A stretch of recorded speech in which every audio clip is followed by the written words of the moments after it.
En primer lugar, al igual que han hecho otros portavoces, quiero mostrar mis condolencias a los familiares de los más de 1.600 fallecidos en nuestra tierra, en Aragón, desde el principio de la pandemia, y también animar a los pacientes, especialmente a los más de 850 ingresados que permanecen en estos momentos en nuestros hospitales, y agradecer la labor de tantas personas que a diario están cuidando de nosotros. Señor Lambán, ayer compareció al término del primer año de esta 10ª legislatura para lo que debería haber sido una rendición de cuentas, informarnos del estado de la comunidad y para adelantarnos cuál iba a ser su programa de gobierno. Por el contrario, pronunció un discurso de titulares, autocomplaciente y con escaso contenido, que prometió ampliar hoy anunciando medidas concretas y que en cualquier caso demostró el desconocimiento que su Gobierno tiene de la situación social de Aragón. O peor aún, lo poco que le importa la realidad social de los aragoneses. Parece que no va con usted la huelga de la sanidad o que las manifestaciones de la hostelería que están teniendo estos días lugar, del sector del taxi o de otros sectores muy afectados económicamente por la pandemia, puesto que ayer no les dedicó ni una sola palabra y, en general, pasó de puntillas sobre la gestión realizada en este primer año de Gobierno. He ordenado mi intervención realizando inicialmente una valoración general de la acción del Gobierno de este año y, a continuación, profundizaré en aquellas medidas que no ha adoptado su Gobierno y que considero más relevante examinar, como son las referidas al área sanitaria, social, educativa y económica. Y finalizaré refiriéndome al plan de Gobierno que nos presentó ayer. Tras la formación del cuatripartito, en torno a una mayoría comprometida con el Estatuto, como usted ha definido en alguna ocasión, la principal ocupación de su Gobierno fue buscar acomodo a sus socios, resultando un Gobierno sobredimensionado, con un innecesario aumento del número de consejeros y de directores generales y, por tanto, del gasto político. A partir de ese momento, la única ocupación de su Gobierno fue la de confeccionar un presupuesto, dejando de lado otras funciones de su competencia, como la iniciativa legislativa, que fue muy escasa. En cuanto a la aprobación de los presupuestos del año en curso, de la que todos sus socios de Gobierno se sintieron tan orgullosos y calificaron de ejemplo a seguir por el alto grado de consenso alcanzado, mi grupo ya manifestó en su día que se trataba de unos presupuestos poco realistas, con partidas infradotadas, especialmente en aquellas áreas tan significativas como la sanidad, la educación y los servicios sociales. Es bueno recordar de dónde partimos entonces para poder explicar en parte la situación presente. La declaración del estado de alarma el 14 de marzo de 2020 se vio precedida de unos días de indefinición, de dudas, de inacción por parte del Gobierno central y también por parte del Gobierno autonómico. A partir de allí, unas semanas caóticas en las que la autoridad competente cambiaba de manos sorpresivamente y que dejaron atrás a cientos de aragoneses fallecidos, en su mayor parte residentes en centros de mayores de nuestra comunidad. En ese sentido, quiero destacar que si la extraordinaria labor del personal sanitario y sociosanitario, que incluso llegó a encerrarse con sus residentes, la tragedia humana hubiera adquirido dimensiones aún mayores. Quedan para el recuerdo multitud de testimonios, de muestras de solidaridad y del buen hacer de los aragoneses, que una vez más estuvieron muy por encima de la labor de sus gobernantes. Desde el primer momento y en los meses posteriores ha quedado evidenciada la falta de coordinación entre un Ministerio de Sanidad desprovisto de estructura administrativa, personal y competencias, y los servicios de salud pública dependientes de las consejerías de salud, de Sanidad de las comunidades autónomas. Tras la finalización del estado de alarma el 21 de junio, el presidente Pedro Sánchez, en su afán autoexculpatorio, pasó el testigo de la gestión sanitaria a las comunidades autónomas en una falsa cogobernanza, sin los instrumentos jurídicos necesarios para hacer frente a la pandemia. El Gobierno de Sánchez no ha legislado normas para hacer frente a los rebrotes, ya ha tenido meses, la verdad, y ante la falta de criterios sanitarios definidos, con el agravamiento de la crisis, ha optado básicamente por criterios políticos en la toma de decisiones. Y así han transcurrido los meses en los que, lejos de controlar la pandemia, nuestra comunidad se enfrenta a su tercera ola, con una situación social y sanitaria desbordada, colas del hambre cada vez mayores, saturación del sistema de salud, agotamiento de los profesionales sanitarios, una economía desastrosa y un programa de Gobierno que, en vez de centrarse en tomar medidas con nuestros propios recursos, confía en mantener las cuentas de años anteriores con el maná prometido de Europa.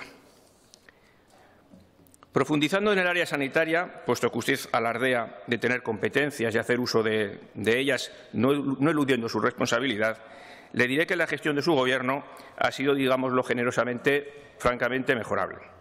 En primer lugar, su Gobierno no ha protegido convenientemente a la ciudadanía. Desde el comienzo de la crisis se ha insistido en que las medidas se han ido tomando en base a criterios científicos, en absoluto. Las decisiones políticas en las primeras semanas de pandemia se tomaron en función de la disponibilidad de material de protección, de test o de medicamentos, como ha quedado más que acreditado, que es muy diferente. Cuando casi no se disponía de test, no eran necesarios para salvar vidas. Su utilidad era más bien escasa, tal y como se empeñaban en informarnos desde Salud Pública. Cuando no había mascarillas, no eran necesarias. Incluso se recriminaban las fuerzas y cuerpos de seguridad del Estado si las usaban por generar sensación de alarma. Tampoco ha protegido a los profesionales sanitarios. Cuando más falta hacía mantenerse unidos, su consejera de Sanidad les dio la espalda, hasta llegar a una situación insostenible. Qué duda cabe que su dimisión fue totalmente acertada. La falta de previsión a la hora de proveerse de test y de material de protección colmó la paciencia de los profesionales sanitarios y provocó la denuncia y posterior condena de los juzgados de lo social de Huesca, Teruel y Zaragoza al Gobierno de Aragón, por un delito contra la salud de los trabajadores. Sentencia política muy relevante, a la que tampoco ha hecho referencia, lógicamente, ya que estableció que la pandemia no fue un supuesto de fuerza mayor o riesgo catastrófico, ni un suceso que no hubiera podido preverse o que fuera inevitable. Y se concluyó que el Gobierno aragonés debió prever la necesidad de disponer de abundantes EPIs para los sanitarios, por riesgo cierto de exposición al virus y al contagio y desarrollo de la enfermedad, lo cual redundaría en la protección del resto de la ciudadanía. Pero es que, avanzado en el tiempo, su Gobierno tampoco ha sabido prever la falta de personal, de intensivistas, de médicos de atención primaria y de enfermeras. La situación de agotamiento de los profesionales y el riesgo de saturación del sistema sanitario, tanto en atención primaria como especializada, es consecuencia de ello. Ahora el problema ya no es la falta de respiradores, es verdad, lo ha comentado anteriormente, no faltan camas, como ha dicho, faltan recursos humanos. Y no será porque los sindicatos médicos y de enfermería no lleven años advirtiendo de esta situación. Al igual que nuestro grupo parlamentario, que desde el comienzo de la legislatura también nos manifestamos a este respecto. Y en cuanto al incremento al que he hecho referencia anteriormente del número de plazas de estudiantes de la universidad, recientemente le hicimos una pregunta a su consejera de Ciencia y Universidad precisamente por esta cuestión, si tenía intención de abordar la escasez de plazas de estudiantes de medicina que no se veía reforzada desde hacía muchísimos años, que no ha aumentado en 13 años. Y nos dedicó el calificativo de que éramos elitistas por preocuparnos por la situación de los médicos, por la escasez de médicos, y no preocuparnos por la escasez de otros profesionales. Bueno, señor Lambán, ¿se ha enterado que la sanidad aragonesa está en huelga? ¿Qué medidas va a tomar para mejorar las condiciones de trabajo de los profesionales sanitarios, de los médicos, de las enfermeras, de los técnicos auxiliares de enfermería, con el fin de evitar la fuga de estos profesionales a otras comunidades autónomas? Ahora hay una competencia, usted lo sabe, ahora hay una competencia entre estos profesionales y podemos perderlos. ¿Sabe que Aragón es la comunidad autónoma de España que peor paga a la hora de guardia? ¿Qué medidas plantea el Gobierno de Aragón para incrementar el número de médicos disponibles a día de hoy y en los próximos años? En relación a la normativa sanitaria recientemente aprobada, tanto en el caso del Decreto Ley del Gobierno de Aragón, publicado en el Boletín Oficial de Aragón el 19 de octubre, que regula la situación de alerta sanitaria en Aragón, como medidas para el control de la pandemia, como en el caso de la nueva declaración del estado de alarma el 25 de octubre por el Gobierno de España, le manifiesto que en nuestro grupo estamos claramente en contra de las medidas adoptadas.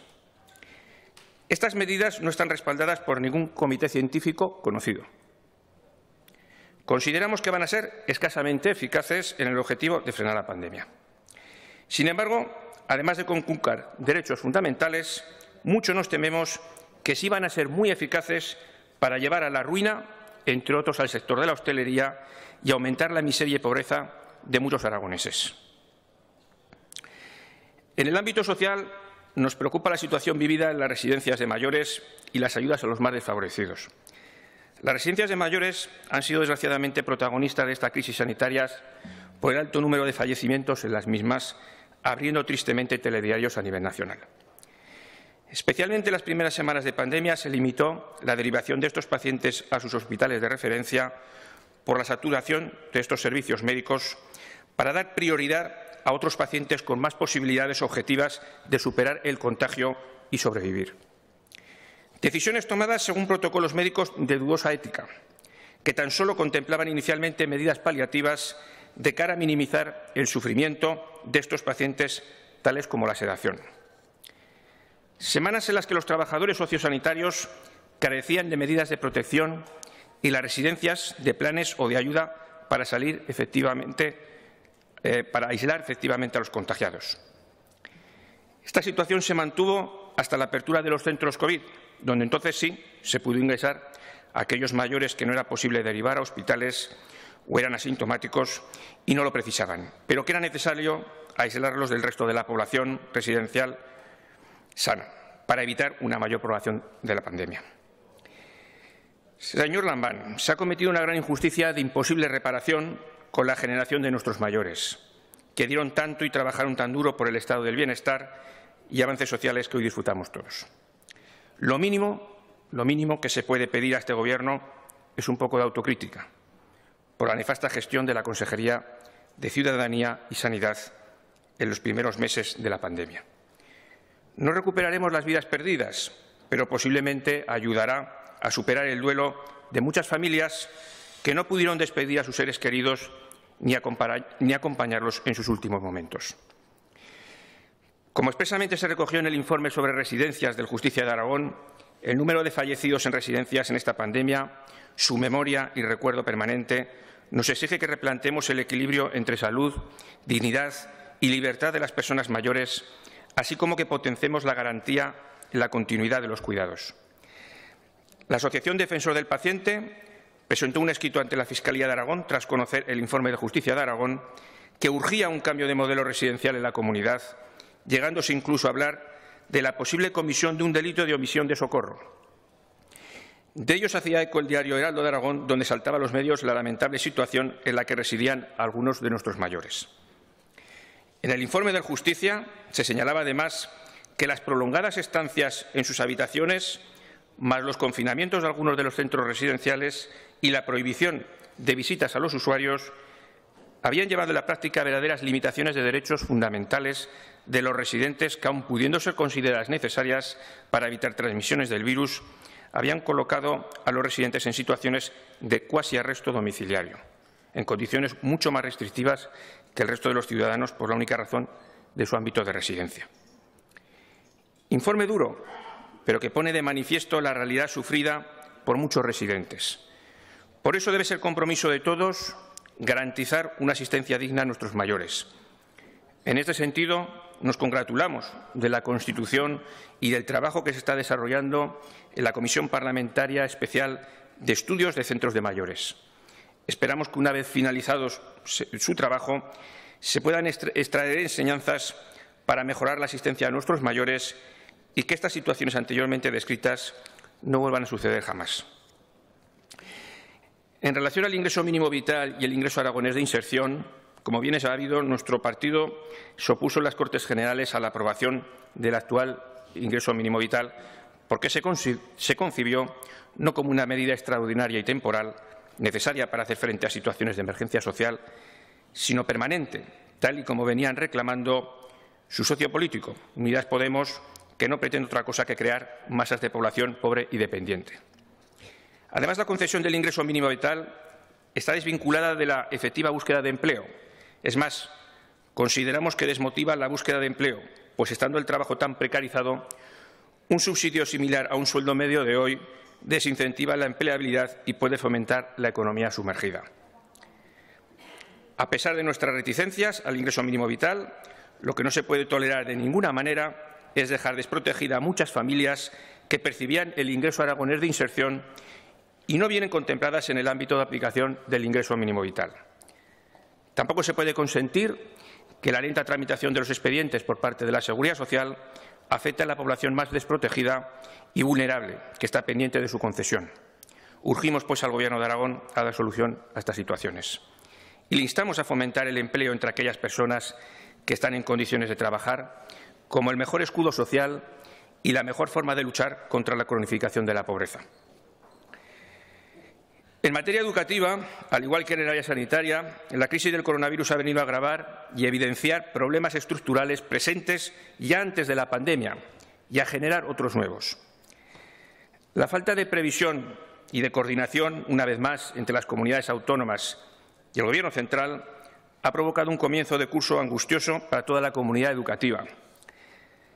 La falta de previsión quedó patente cuando los protocolos sanitarios no estaban disponibles a pocos días de comenzar el curso. Año tras año, las deficientes infraestructuras de muchos centros docentes, consecuencia de partidas presupuestarias claramente insuficientes, y la falta de ejecución de las inversiones reales conllevan la triste estampa en los colegios públicos de los llamados barracones, por la falta de espacio suficiente para impartir docencia. Ante esta situación estructural, la pandemia ha hecho casi imposible el cumplimiento de las normas sanitarias de protección del alumnado y de los docentes, el mantenimiento de las distancias y la conformación de los llamados grupos burbuja, difícilmente mantenibles, por ejemplo, en los comedores escolares, donde en muchos casos acaban entremezclándose todos esos grupos burbujas. Tampoco se han adaptado de forma conveniente los centros docentes y sus enseñanzas a las nuevas tecnologías ante un posible confinamiento de los estudiantes en sus domicilios si fuese preciso.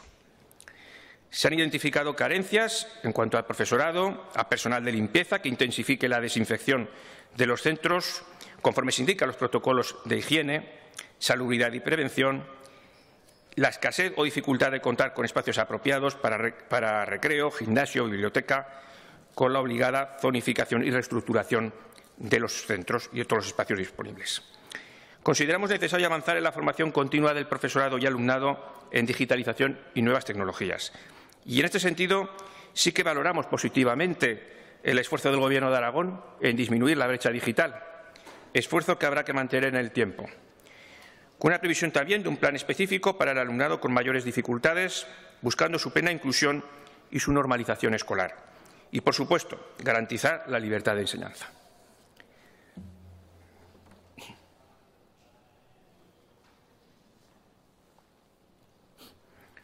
En materia económica, la prohibición de trabajar no se ha acompañado en muchos casos de medidas económicas para paliar sus devastadores efectos, como se viene haciendo en muchos países de nuestro entorno, ya que siempre estamos mirando hacia los países de nuestro entorno, y que mi partido incluía en el programa Protejamos España y que le presenté allá por el mes de mayo. Los ciudadanos no son los culpables de la pandemia. Buenísimos trabajadores, ciudadanos responsables, que en algunos casos han invertido todo lo que tenían en una pequeña empresa o en un negocio, han visto cómo las sucesivas prohibiciones dictadas por el Gobierno nacional y el aragonés les han abocado al paro y a la ruina económica y a la necesidad de sumarse a las colas del hambre o, cuando menos, a solicitar una prestación para poder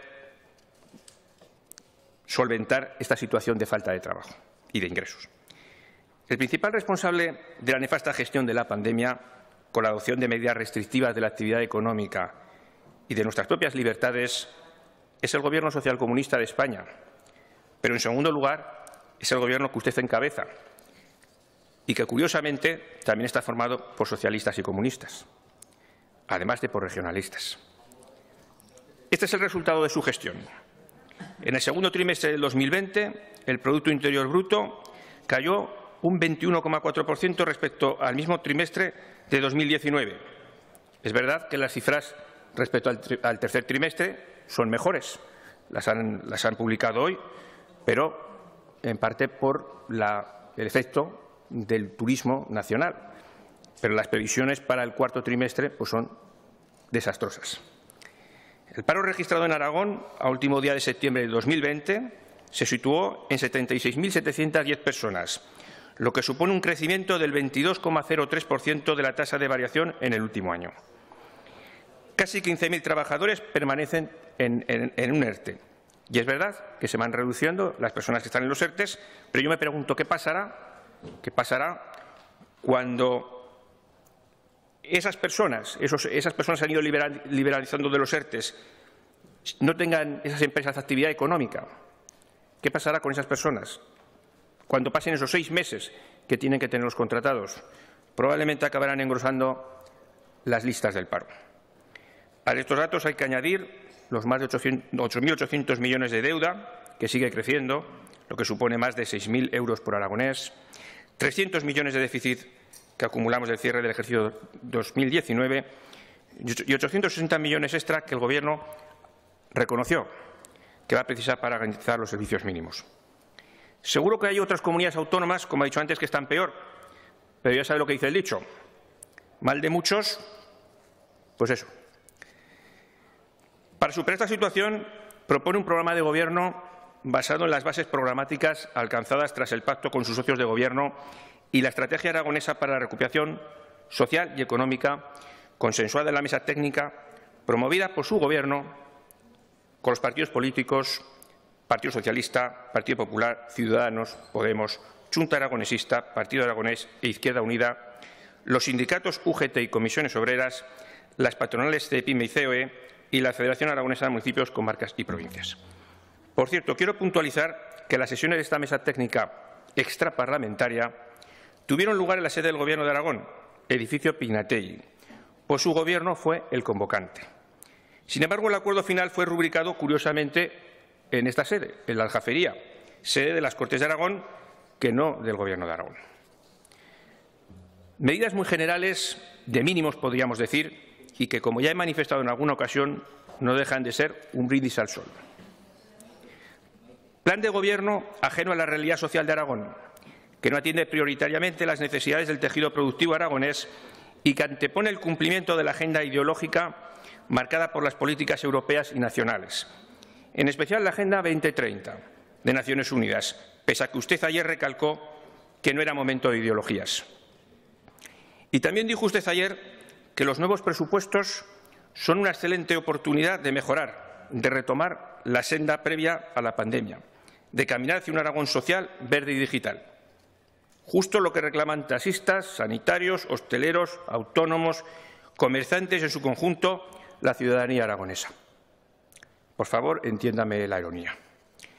Sin entrar al detalle en las medidas que ayer nos negó y que hoy nos anuncia sin posibilidad de poder realizar una valoración pormenorizada de las mismas, le adelanto que nuestro Grupo no comparte su planteamiento presupuestario.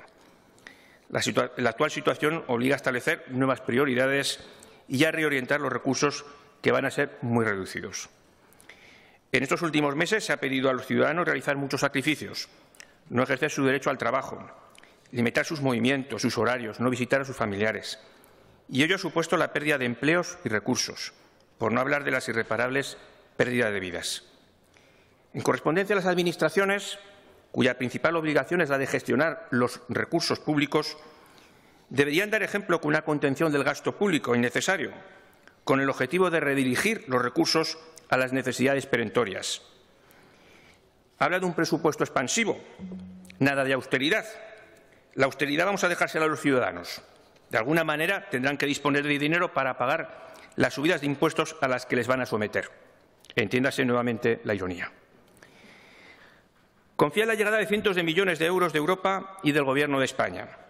Por supuesto que todos confiamos en ello. Es de justicia, además. Pero no puede actuar presupuestariamente como si nada hubiese ocurrido.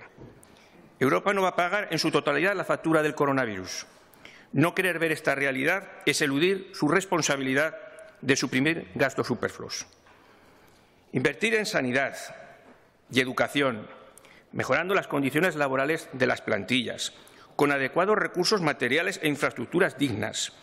Invertir en atención a los más vulnerables, impulsando, por ejemplo, la Ley de Derechos y Garantías de las Personas con Discapacidad en Aragón. mantener y reforzar el tejido productivo de nuestra región, verdaderos generadores de empleo y riqueza, apostando por ayudar a las pymes y autónomos. Todo eso es invertir. El gasto político sobredimensionado, como el de su Gobierno, la asunción de competencias propiamente estatales en algunos casos, la duplicidad de competencias, la financiación de estructuras, chiringuitos o entes ideológicos que no nos podemos permitir y que nunca se debieron haber financiado con recursos públicos. Todo eso es gasto. Y al igual que usted destacó la importancia del momento histórico que nos toca vivir, yo quiero señalar que las medidas que se tomen hoy pueden comprometer el futuro de las próximas generaciones, dejándoles una herencia ruinosa y un futuro incierto. En otro orden de cosas, ayer hizo una defensa encendida del autogobierno, pero ante la gravedad de lo que está por venir y la dependencia que su programa tiene de la llegada de fondos nacionales y europeos, ¿no le parece un poco contradictoria esta afirmación? Debemos salir de la crisis desde la unidad. ¿Pero a qué unidad se refiere? ¿La de 17 estados de alarma diferentes? ¿A la carta? ¿Estados de alarma a la carta? ¿Ese es su modelo? Mire, señor Lambán, el esperpento que estamos viviendo es consecuencia del Estado de las autonomías. Un modelo fracasado. Y no es un diagnóstico, es una evidencia. Y no lo digo yo y miles de aragoneses y millones de españoles. Lo dicen también diversos estudios independientes a nivel internacional que intentan explicar por qué también en esta pandemia Spain is different. Estos estudios consideran a la disgregación administrativa y a la falta de coordinación entre todos los niveles de la Administración del Estado como uno de los factores más a tener en cuenta del fracaso internacional de la gestión de la pandemia en España. Para finalizar, recogeré el guante que lanzó ayer sobre la obligación de vencer la incertidumbre, eludiendo el frentismo y abogando por una estabilidad social, política e histórica para salir de esta crisis. Le invito a que en la próxima conferencia de presidentes autonómicos, así, de tú a tú, como ha dicho usted que se tiene que tratar usted con el presidente del Gobierno de España, de tú a tú, se expresen en estos mismos términos. A ver si convence al señor Sánchez y al señor Iglesias. Para salir de esta crisis, en efecto, es necesario generar certidumbre y yo añado garantizar la seguridad jurídica. En relación con la primera, no estaría de más que las decisiones que nos afectan a todos de una vez por todas se tomasen sobre la base de criterios sanitarios científicamente probados. Y en relación con la segunda, que el Gobierno de España trabajase en un reforzamiento del Estado de Derecho basado en la separación de poderes y en el respeto de los derechos fundamentales. Solo si existe esa confianza en el sistema podremos lograr que la puesta en marcha de programas de reactivación económica puedan tener éxito. Si su Gobierno trabaja en esta línea y se aleja de sectarismos, el Grupo Parlamentario Vox estará a su disposición. Es el futuro de los aragoneses y de las futuras generaciones lo que está en juego. Muchas gracias. Gracias, señor Morán.